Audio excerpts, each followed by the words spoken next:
Ladies and gentlemen, welcome to the Fight Addicts. Get ready to explore the past, present, and future of MMA with your hosts, Seth Oliver and Ben Korn. What's going on, guys? Welcome to episode number 18 of the Fight Addicts. Today is August the 4th, 2019, and as always, I'm with my good buddy, Ben Korn. Ben, how's it going tonight? Awesome, man. Ready to get this thing started from the homestead this time. Right, doing a Skype interview this time. A little different. Yeah, very different. So, yeah, I think it's going to be good, man. I think so too. Let's go and get into our facts from the fights that took place at UFC on ESPN 5. So UFC on ESPN 5 drew an announced attendance of 10,427 for a live gate of $687,778. Total fight time for the 12-bout card was 2 hours, 27 minutes. Fight of the night was awarded to Antonina Shevchenko versus Lucy Pudilova. Pretty sure I got that right. Performances of the night went to Nasrat Haqparast and Matt Schnell. The betting favorites went 7-5 on the card, and the debuting fighters went 1-2 at the event. So, Ben, what was your overall assessment of UFC on ESPN 5? I think it was interesting that maybe the most meaningful thing other than the Colby win, the most meaningful thing that happened is Matt Schnell has four wins in a row and got the second fastest sub in flyweight history against Espinoza. Yeah. And turns out, he's like, yeah, I deserve a top 10 guy. And he said that before the fight. And I was like, pretty sure I watched Caged. I'm not sure that. Yeah. And then when he did what he did, I'm like, absolutely. He absolutely deserves a top 10. I'm like, he deserves a top 5 guy. Yeah. Who was it that Pantoja fought on the last card or the card before this card? It was the opener, and it was Terrence Howard's underdog. Oh, yeah, the underdog. We talked about it on the... Yeah, he beat up Pantoja from the season of Ultimate Fighter. Yeah. I know Pantoja from Ultimate Fighter, but yeah, man, maybe fight him because that fight would be good. That'd be a good fight. I remember whenever he was matched up against Rob Font, and I knew about Rob Font, and I was like, oh, that's terrible for Danger. Sorry, man. Because I always root for him, but Rob Font is a monster. He is. I was going to say, I know that you're high on Rob Font. Yeah. So. Yeah. And so, but see, it was weird because I wanted Schnell. I was kind of high on Schnell in a way, but then when he fought Rob Font, he got destroyed. So I was like, well, there you go. That's kind of his ceiling. Yeah. But Rob Font is a serious ceiling, man. Yeah. So. All right, we'll go ahead and get into the main event that took place, UFC on ESPN 5, Robbie Lawler versus Colby Covington. So Covington actually set a record. He attempted 533 total strikes, which was a new UFC record, and he attempted 510 significant strikes, which sets a new single-fight UFC record. And all of this is coming from MMA Junkie, by the way. I forgot to mention that earlier. And then for Robbie Lawler, his 3-fight losing skid is the longest of his career. He hasn't won since July of 2017. So that kind of puts into perspective pretty much everything about that fight. Domination from Colby, and Robbie, like I said, for the first time in his career, has lost 3 in a row. So my first question for you is, after Colby's dominant win, who deserves the next title shot at welterweight? Did Colby for sure set it in place? Yeah. Or does Game Bread have a say in it? Because there's still a lot of people online that I've seen that say Jorge Masvidal gets that next shot. That doesn't make any sense. I don't think it does either. If Colby wants a shot, he should get a shot. Yeah. So I guess how would you debate somebody saying, no, Masvidal earns it, his last 2 KOs, that puts him right up there? It puts him 1 fight away from a title shot, yeah. It does. I totally agree with that. And you know who he should fight for that title shot? Who? Leon Edwards. I think they need to settle it in the cage. Here's the thing, though. Go for it. Give it to me. You need to have it be like a title eliminator. And Leon Edwards, I guess Leon Edwards gets a title shot if he beats Jorge Masvidal. Do you give a title shot to Leon Edwards if he beats Jorge Masvidal? I think you do. That's the question. I think that. Then yeah, he's okay. Sure. He's a boring fighter. Most people agree with that. But he's on an 8-fight win streak. That Gunnar Nelson fight was not a boring fight. Okay, you need to go watch that again. That's an exception. That was a good fight. I mean, in terms of like me just sitting there jaw dropped at what he was doing to like knowing who Gunnar Nelson is. Yeah, and seeing just him get dominated, and someone just be like, "I'm not afraid to just follow you to the ground and break your orbital in your guard." And it's like, well, people don't do that. People will be like, "No, yeah. I'm not even going to attempt to do that. I'm going to stand with you because that's the way I'm going to beat you. If we start rolling around, you're going to get me." Yeah. And it's like, I do not care. So, well, yeah, 8-fight win streak. Yeah, he's beaten Gunnar Nelson. He's beaten Cowboy. He's beaten RDA. So, I mean, yeah, I definitely think that if he beats Masvidal, he gets the winner of Usman and Colby, which is for sure the fight to make for the belt at 170. Yeah. Yeah. All right, so in full agreement of that. Next question. So during Colby's post-fight interview, he makes a jab at Matt Hughes. I'm just gonna read it for anybody that wasn't aware of it. He says, "Hey, let's talk about the lesson we learned tonight. It's a strong lesson that Robbie should have learned from his good buddy Matt Hughes. You stay off the tracks when the train's coming through, Junior. Don't matter if it's the Trump train or the Colby train. Get out the way." Is that crossing the line? Probably. Sure. I would say so too. Yeah. Is it the worst piece of trash talk you've seen in the UFC? Or do you think it's been topped by, like, maybe Connor's jabs at Khabib or just other trash talk in general? Well, I mean, like, there was stuff where, like, the thing Chael said about Tito's wife, like, that's pretty, you know. Is that how she made money? Yeah, like, I mean, because here's the thing. The reason it's dirty is that Matt Hughes cannot defend himself in that scenario because Matt Hughes is never going to be the same because he got hit by a train. Correct. So when you make fun of a person who got hit by a train and, like, there's no way that they can come beat you up for it, it kind of, I don't understand why you would do that. Other than to be, like, the ultimate heel, you know? Yeah. Do you think he is the UFC's top villain currently? No. Who do you give that spot to? Probably John Jones. Okay. Still. Yeah, it's probably still John Jones. Gotcha. Because Colby is playing a character.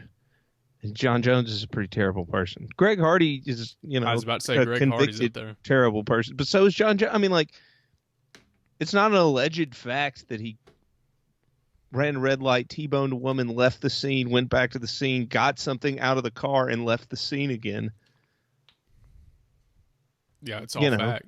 Like, I get that, like, that guy that Colby Covington is going to say it's going to try and incite things with it. Like, he's going to say racially insensitive things and get women on Backpage to sit in his hot tub with him. Yeah. And stuff like that. Get his cardio on. Yeah. Yeah. Things like that are going to happen, but he is not a convicted felon.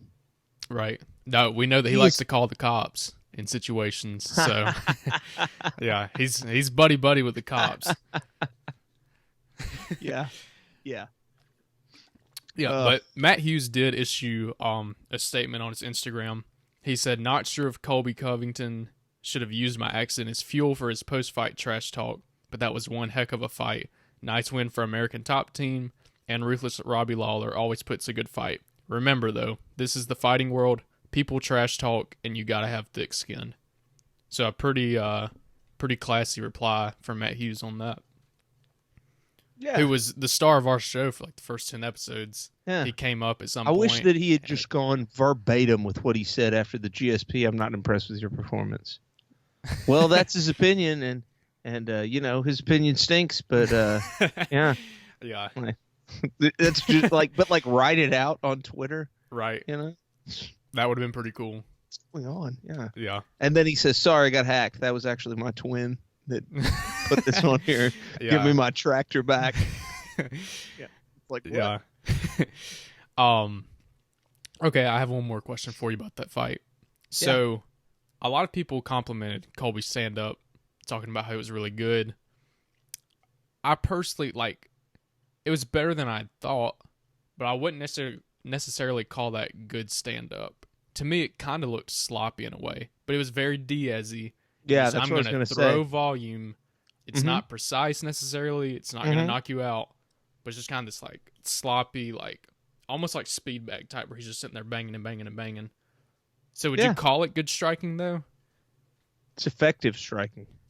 Okay, I like that term. I'd call it not it's not technical glory, but I feel like if Donald Cerrone and Nate Diaz have a legitimate kickboxing match, that Donald Cerrone would beat him. But when they fought in MMA, Donald Cerrone got kind of slapped around because of Diaz's weirdness. Mm-hmm.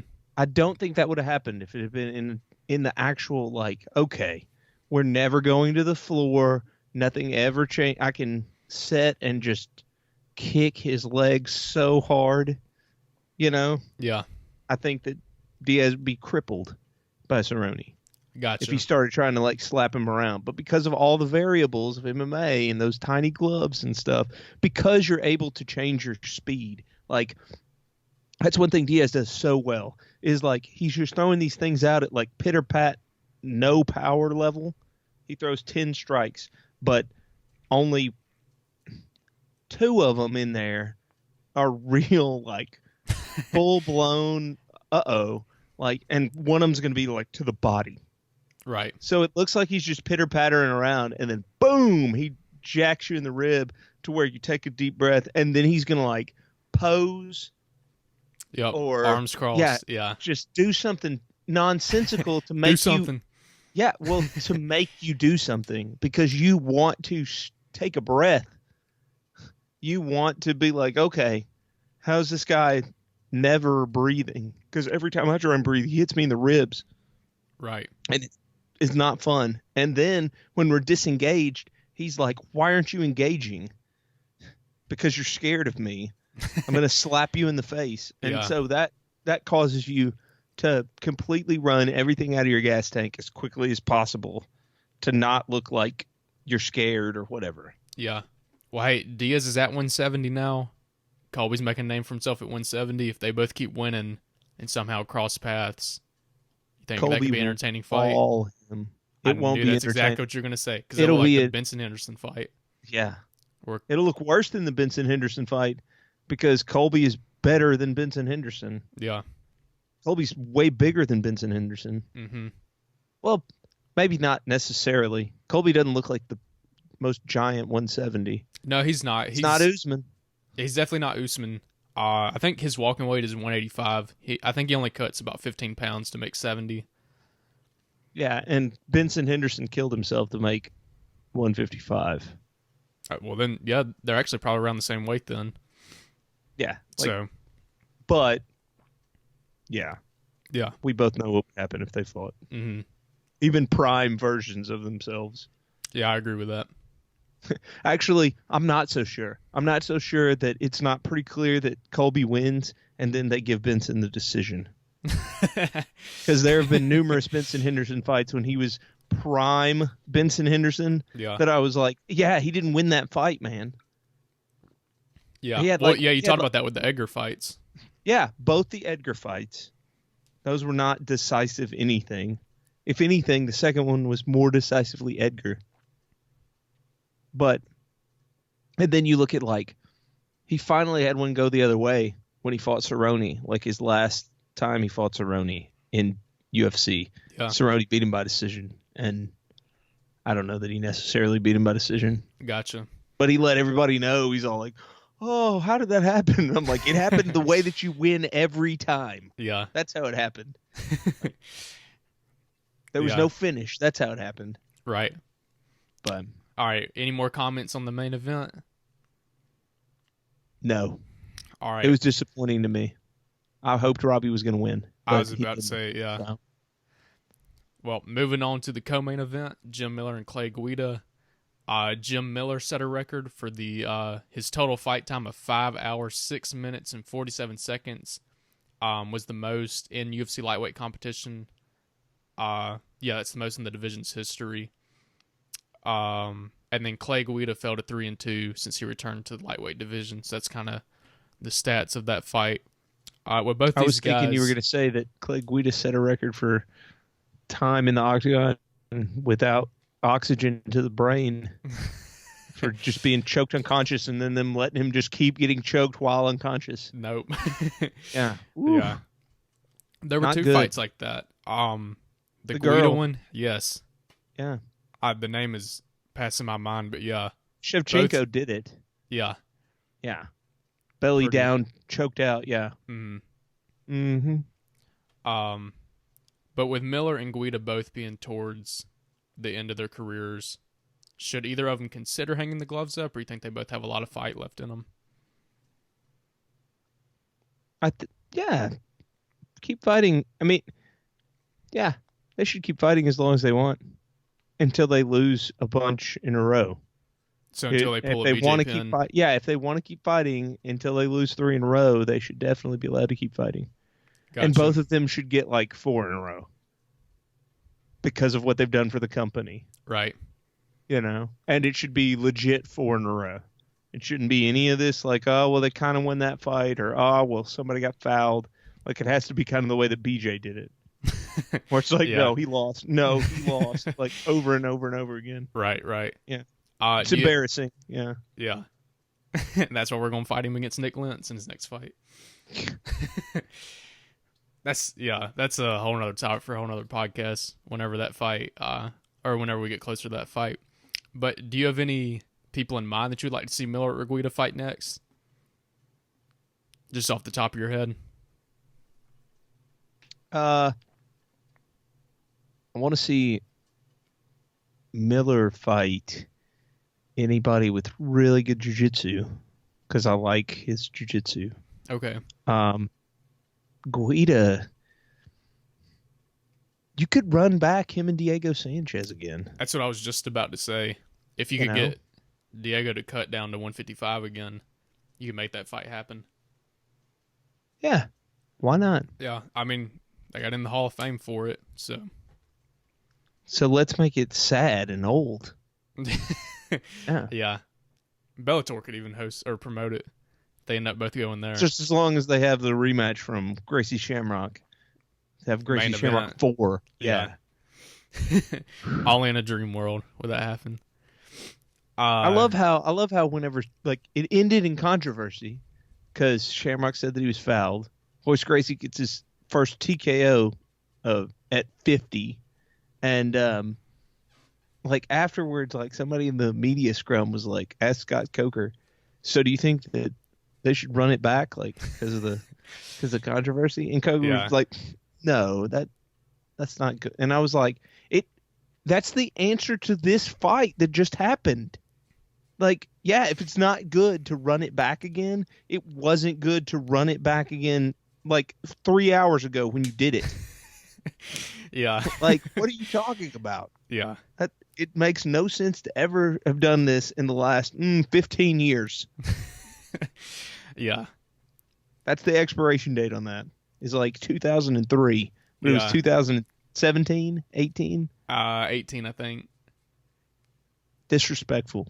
That's what it is to the sport. But we're still talking about it in 2019. That's right. So I guess it did its job. It did that. Yeah. So another fight on the main card, Nasrat Haqparast gets the win over Joaquim Silva. GSP was in the crowd, cornering him, so he made his appearance. Pretty impressive knockout. He looks like he has a lot of potential. I'm really looking forward to seeing him fight again. He's a pretty exciting kid. And what's the weight again? 155. Deep. That's the thing. Yeah. So much depth in that division. But yeah. Training out at TriStar though, looks like he has a bright future ahead of him. Does he look like Marilyn Manson? Is he like another Rory McDonald or something? No. No. I mean, Oh. when your skin color is black, Yeah, kind of hard to like Marilyn Manson. But Sure. I get your reference there with Rory McDonald. Yeah, can you tell that a thunderstorm messed up my recording of the fight? So that I Yeah. have no idea who that is. So yeah. Got you on Wonderful. that one. And then finally, to close out the main card, Gerald Meerschaert defeated Trevin Giles. And on the preliminary card, Mickey Gall got the victory. Yeah, I saw that. Wasn't sick this time. Didn't bite anybody. Looked Looked pretty huge. decent. Yeah, he did look huge, especially standing at 6'2". Yeah. Anybody you want to see him fight again? Or anybody Diego that you want to see Sanchez. him fight next? You do want to see that rematch? No, not really. I'm being for real. I would like to see it again. Why? He's gonna if he cuts Well- weight properly, he'll kill Diego. Exactly. That's what we need to see. Because if he's, Why? Why do we need to see that? to make sure that he can actually do it and that it wasn't a fluke, and that he's not going to gas within like 3 minutes of the first round. I mean, but he proved that he's not going to gas in 3 minutes of the first round because he just won a decision. Yeah. But I just want to see him fight Diego. Just to Okay. like erase any doubts from his head. Any doubts That's going going to to be a fight where it's a rematch. It's going to be like whatever the line was for Sarah versus GSP2, where it's like, yeah, we know that Diego won the first fight, but he's like out there with some kind of spiritual guide and no training camp, and yeah. I don't know that Mickey Gall finishes him still He's somehow. outside the box. Yeah, Yeah. that's exactly true. But yeah, I definitely think that Gall wins the rematch if they fight. But like I said, I would like to see it again. Like we've already mentioned, Little Shevchenko gets the win. She also got two of the nastiest forearms before she got the win. Did you watch that fight?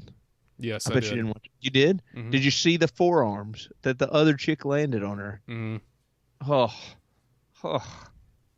Those two, like, rattled me as I was standing there watching it. I was like, oh. Yeah. Yeah. Those were the best strikes I've seen in a while. Yeah. As far as, like, coming out of a clinch situation. To get out of a clinch situation, those in-tight elbows. Right. Very good. Yeah. And then finally, the last thing I wanted to highlight was, like you said, Matt Snell did get the victory. Something that you were very proud of, being a Matt Snell fan. Yeah. I mean, I think that he should get somebody in the top 5. But, again, this is all hinging on Joseph Benavidez keeping the division alive. Because I think that if Cejudo beats Joseph Benavidez, they're not going to keep it going. Yeah. And as far as I know, the rumor is Cejudo's next fight will be Benavidez at 125. So, Good.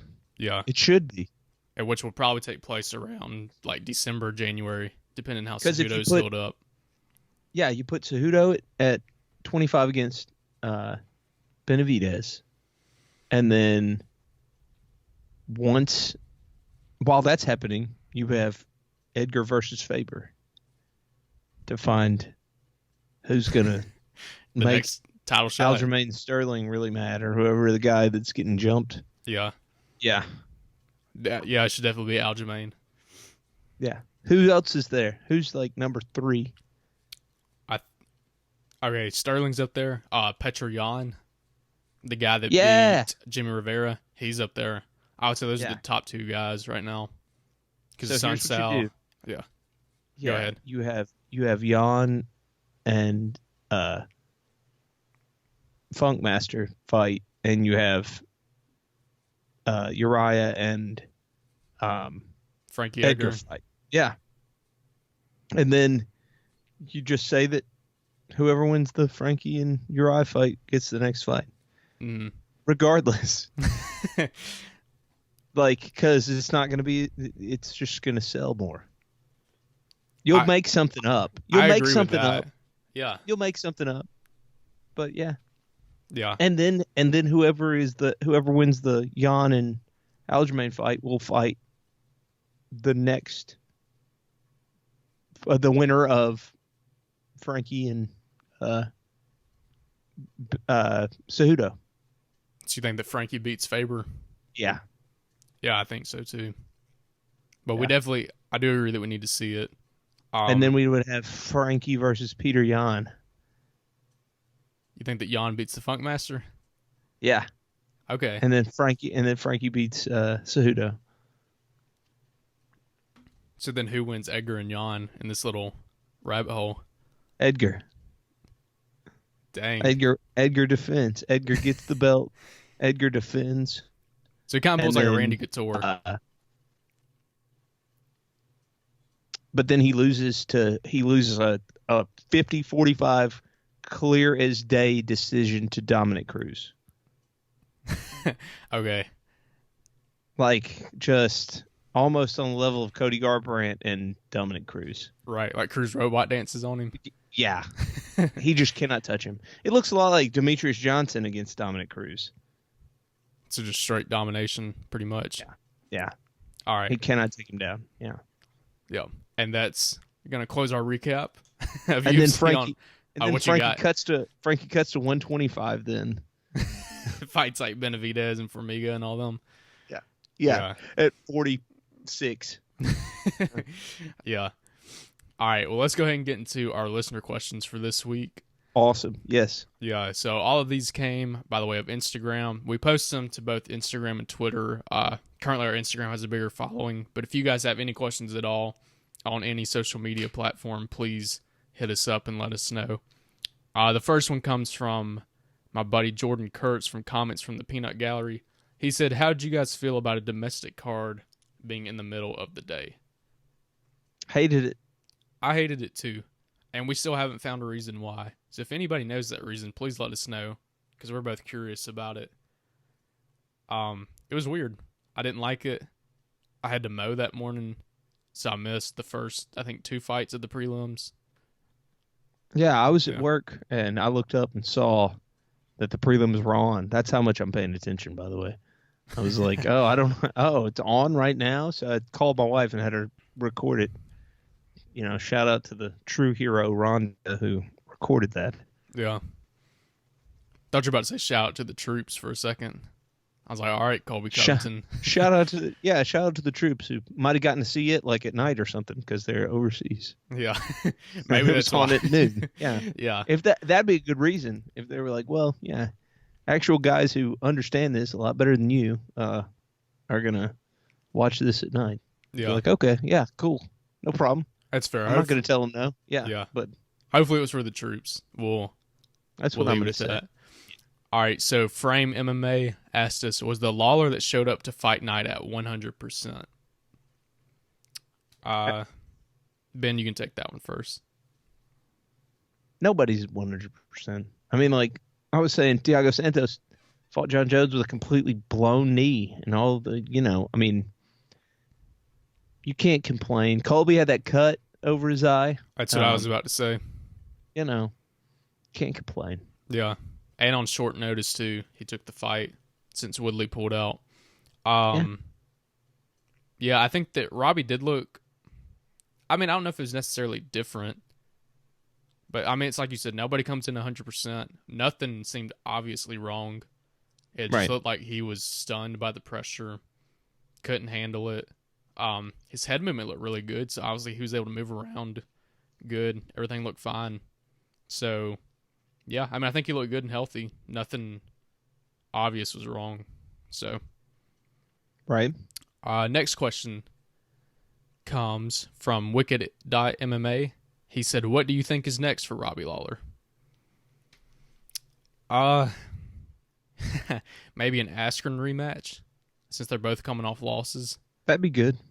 That would be good. But Askren doesn't want to do that. I was about to say, I highly doubt we'll see it. That's something that I would like to see, though. I mean, that's a good answer. Yeah, but whenever I talked about this to Ben before the show, we both said Ponzinibbio would be a good fight.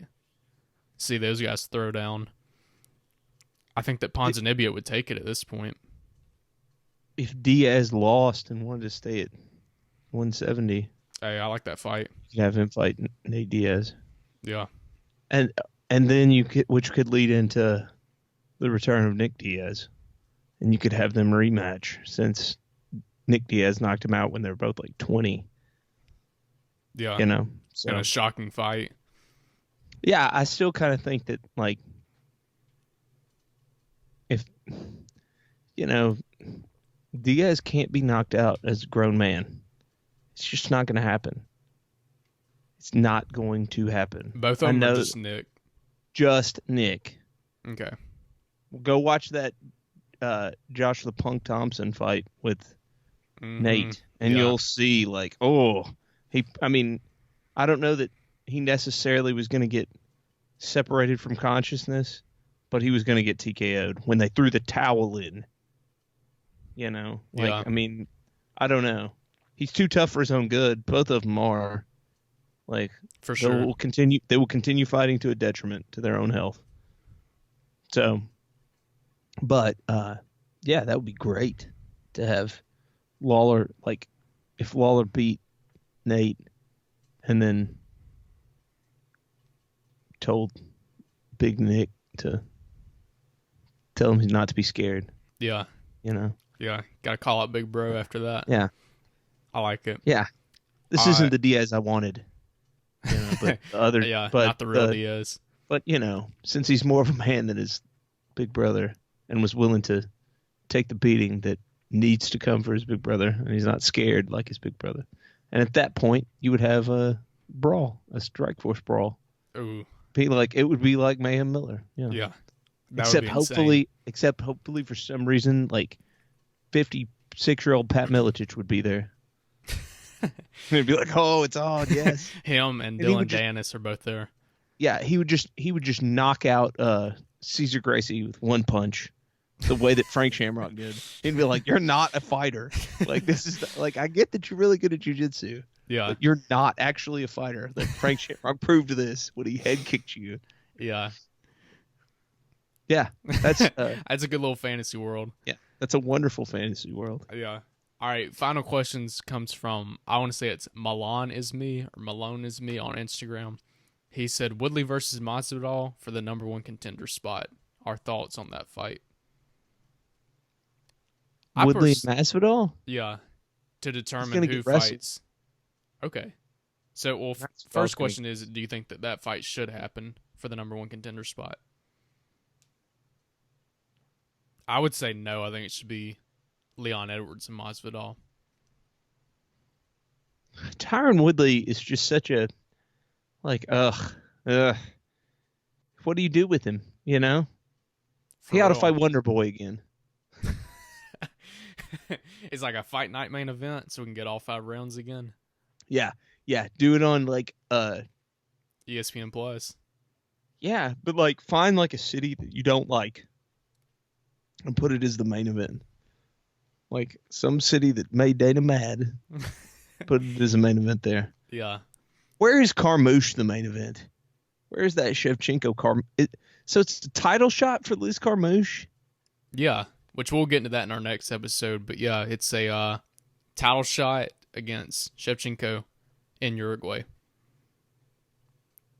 What is going on? I don't know. Kind of random, but... Yeah, I'm going to do a little bit of research before we get, I want to dig into that one. Yeah. Because it feels like it needs, some splaining done. Well, we'll have a whole episode dedicated to it, so... To the Uruguay UFC. There's a guy who's 11-0 in, the third fight from the top who's from there. Because, on Sherdog, it has, the flag of the country they're from next to their name. And, I was like, so why are they in Uruguay? And I was like, maybe there's somebody who's famous. Maybe there's a fighter that I was unaware is from there that's going to be their McGregor, Yeah. Or at least they're Alessio Sakara, where it's okay, all right, well, he's kind of good and he's got a fan base here. But there's one guy who's 11-0 and it's his promotional debut. Oh, wow. So it's not like he's going to, but he started from the top in his promotional debut.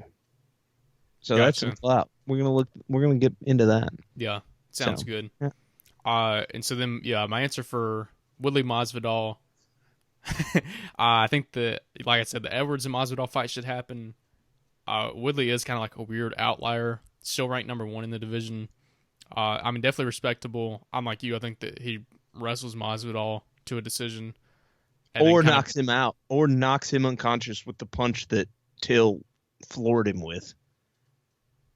Like, you know how, like, Till dropped Masvidal in their fight? Yeah, and he was like, oh, all right, now I'm going to time him and get him. Like first 10 seconds, too. That will not happen against Tyron Woodley. He will go to sleep if he gets punched like that by Tyron Woodley. Yeah. Like, I get that Till probably can get a higher score on the stationary punch machine bag, but I think that Tyron Woodley probably hits harder than Darren Till does. I mean, like that Robbie Lawler knockout, that's exactly like peak, which is crazy. That quick step, like the way that he is, that first step off the line and accelerate into a haymaker is just otherworldly power. And if he hits Masvidal with that, Masvidal gets Ben Askren'd. Right. He stiffens up and is gone. Yeah. You know? So, I don't know. Like, Masvidal has so many losses that it's like, I feel like top level guys are going to get him. It's not that he put together some kind of like, he figured out the puzzle now, you know, or like, right. No, he got put in situations where he was able to shine.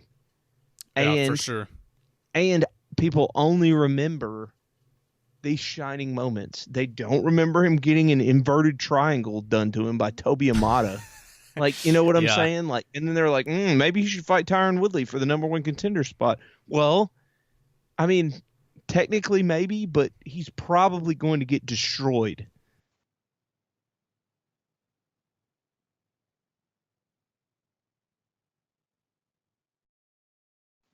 Or 5 rounds. Frozen, brother. All right, everything's back. Hey, you there, buddy? Yeah. All right. Sorry about that. He's either going to get humped for 5 straight rounds, or he's going to go to sleep from a big punch on the feet.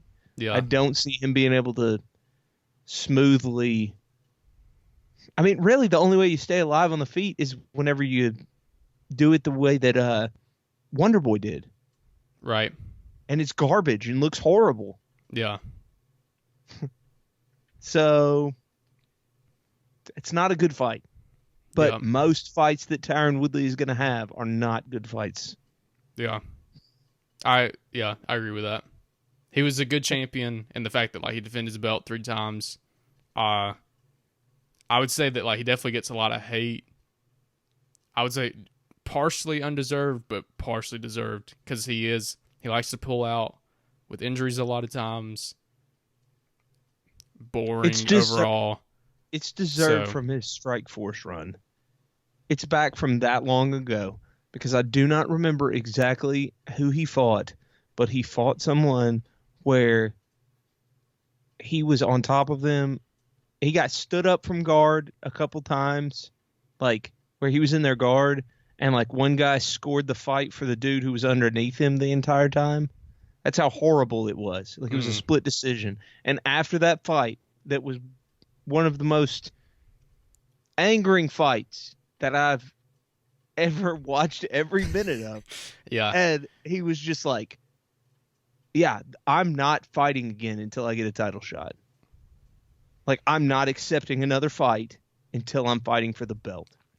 And I was just like, the entitlement. Jaw drop, yeah. Yeah, like, I was like, because it wasn't a character. If Colby or Chael says that, okay. You laugh, yeah. Yeah, that's funny. That's who they are and stuff. But he's like, no, I deserve it. And it's that deserve. It's that entitlement. It's like, I deserve this. You know? And like, I get that you think that you're the best, but in no way on paper or with my eyeballs that just had to watch that do you deserve anything. Right. Like, you don't deserve it. Like, what are you talking about? No, man. Yeah.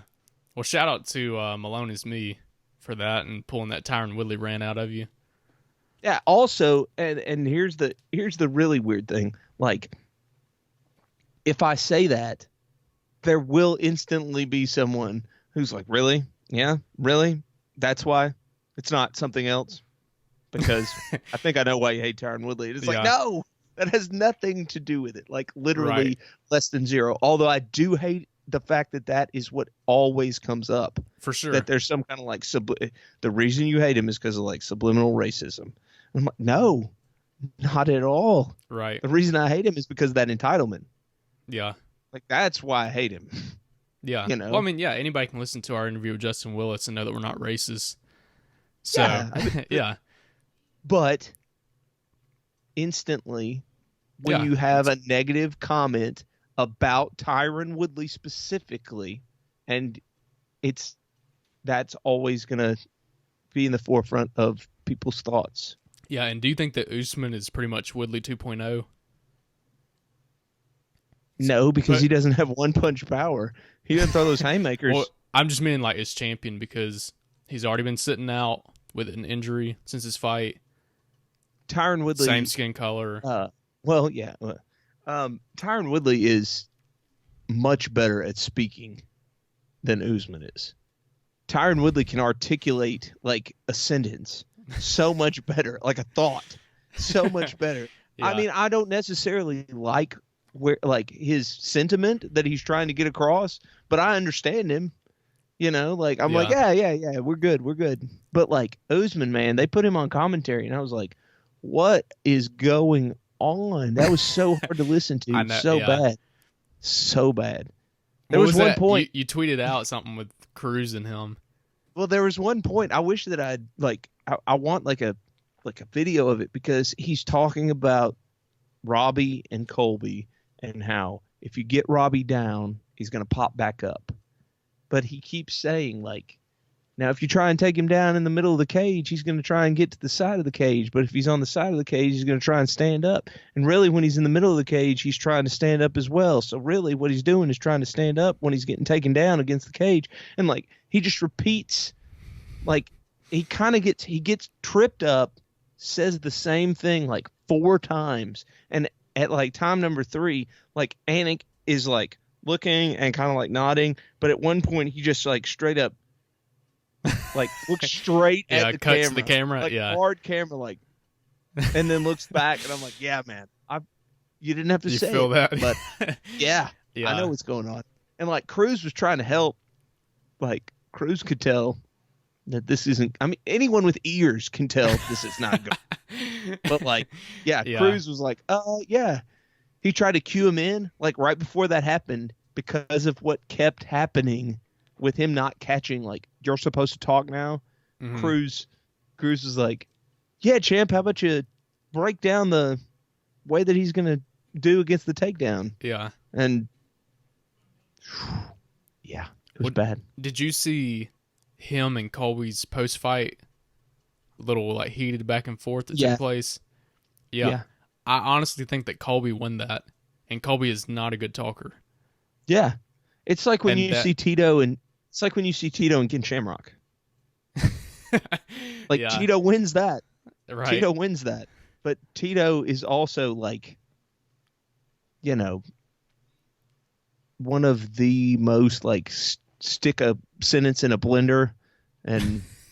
There you go. You know, well, what is he even talking about? The line that I remember the most from Colby and Usman was Colby was talking about how Usman had pretty much taken his sloppy seconds. Like, you beat Damian Maia, you beat RDA after I beat them. And he was like, if I made a sandwich, this guy would try to copy me and make the same sandwich. And Usman was just like, I would just take your sandwich and like do something with it. And it was just like, what are you talking about? I mean, it felt very much like Tito, where it's just like that's your comeback? Yeah. I don't know. It was just, man. It was a cringe fest, but it was funny. So I would have been like, I don't know, man. Part of me thinks that if I was in a situation against Colby Covington, I'd be like, yeah, let's have microphones there on live TV and let him just say whatever ridiculousness. I'm going to make him look stupid. Yeah. If it was me, if they said we're going to have live cameras and you're on commentary and we're bringing in your next opponent, Chael Sonnen, I'd be like, absolutely not. We're not doing that. What if they say because he's going to make me look stupid. Right. Yeah. I don't. Yeah. I'm not worried about either of those two making me look stupid. Yeah. All right. Well, I guess that'll pretty much close out this episode. We'll finish with our quote of the day. And since we've been talking a lot about welterweights in this episode, I thought it'd only be fitting to have George St. Pierre, a quote from him, close us out. So he said, with discipline, belief, and the right knowledge, we become the best that we can be. So just a little motivation to anybody out there coming from the greatest welterweight of all time. Absolutely. Yeah. All right, guys. I guess that'll close out this episode. Thank you guys so much for listening. Be sure to like, review, and subscribe depending on whatever platform you're listening to this on. Make sure you're following us on Instagram, Twitter, and Facebook. And be sure that you're following mine and Ben's personal Twitter accounts at TFA_Seth and at TFA_Ben. Again, thank you guys for listening, and we will see y'all next time. Peace.